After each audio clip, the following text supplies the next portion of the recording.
white so we could see him in the dark, her in the dark, would run ahead of us on the paths between the flooded rice fields to a spring. And that spring was cool on the hottest of days.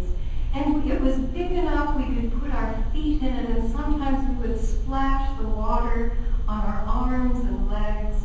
And it was there that we watched for fireflies to emerge out of the darkness.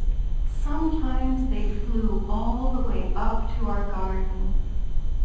In another memory, it is mid-August, and we take beach mats up the road to a village called Kono that only had 3 families.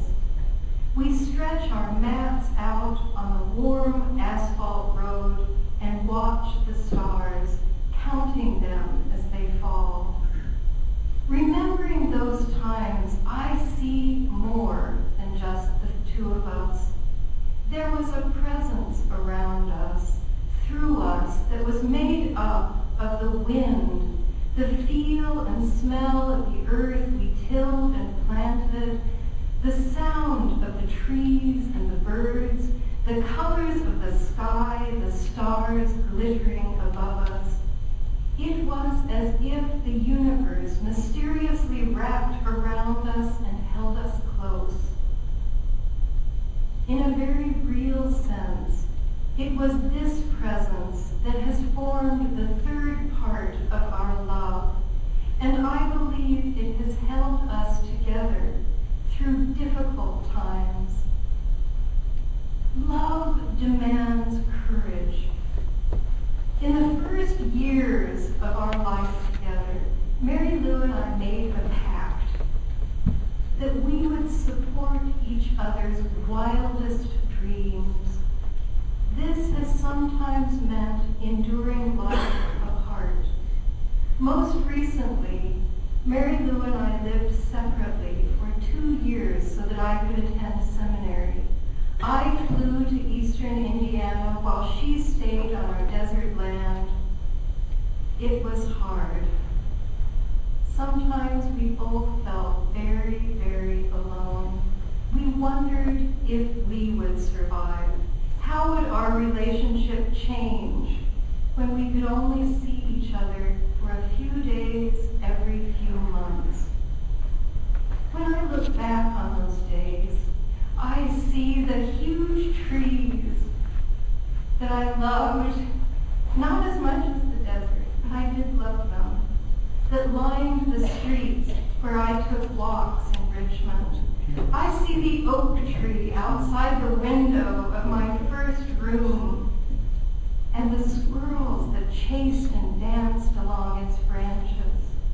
Mary Lou watched sunrises over the Santa Rita Mountains, hummingbirds, pesky javelinas, and night skies full of stars.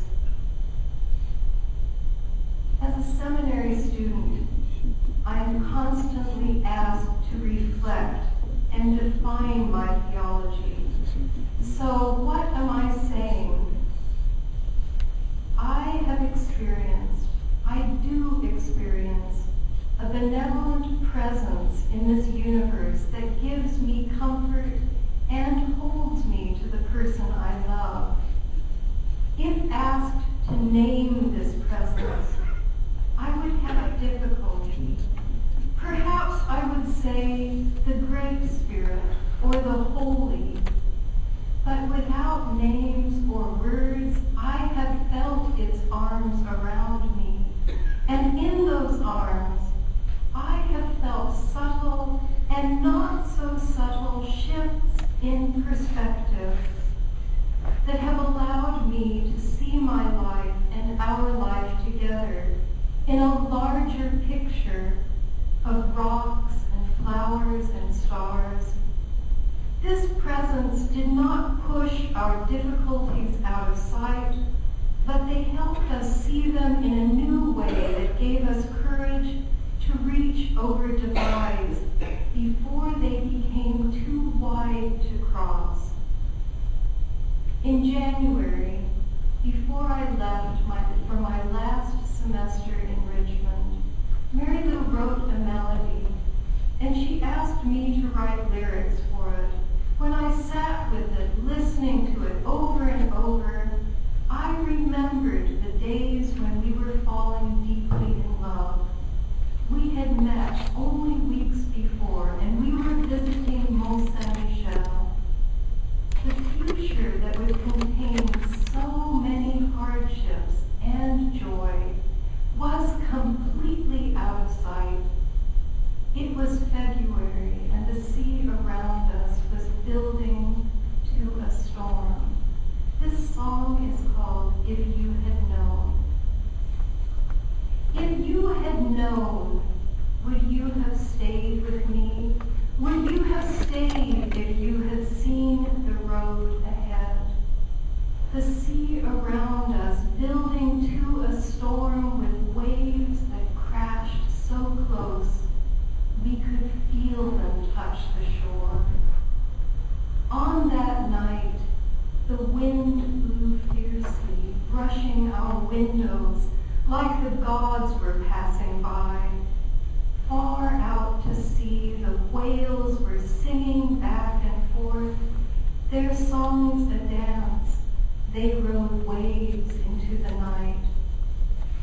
If we had seen the road, the danger and the tears, would we have said goodbye that night we fell in love? Or did we see high above us the stars were falling? What could we do with love that found a home at last?